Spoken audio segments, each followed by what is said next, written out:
как скритата и явна агресия в семейството се отразяват на поведението на детето. Аз съм Стела Василева, психолог, психотерапевт и лечебен педагог. Можете да си запишете час за консултация както на Супердог, така и на изписания телефон. Какво е явната агресия в семейството? Може би всеки от вас се досеща, че това се разбира се, за съжаление, и физическото посегателство, съответно крясъците.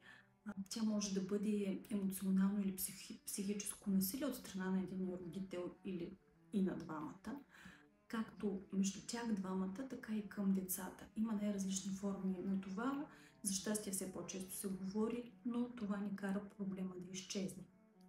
Когато едно дете е подложено на или е свидетел на явна агресия в семейството, има различни пътища това да му се отрази на поведението, като първият възможен сценарий е детето да стане огледало и да започне също да се държи агресивно.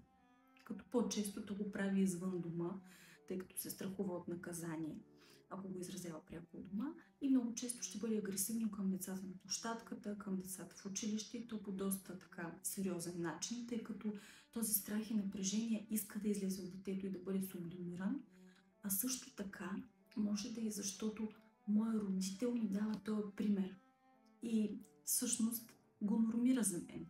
Той прави за мен да изглежда естествено да решавам проблемите през агресия.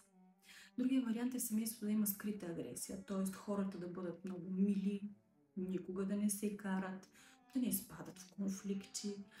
А всъщност това не е нормално за никой човек. Всички хора имат нужда да заявят границите си, да експресират емоция, да бъдат на различно мнение и да го заявят. И когато ние потискаме това, семейството е система и в тази система енергията не се губи. В този смисъл емоцията е енергия, тя също не се губи. Ако аз имам потиснат неизразен гняв, той няма да изчезне. Той ще отиде в някой, който е по-слаб и няма такава способност за емоционална удръжка, т.е. някой от децата в семейството. И така детето става един вид бушон и крещи за всичко неизкрещяно.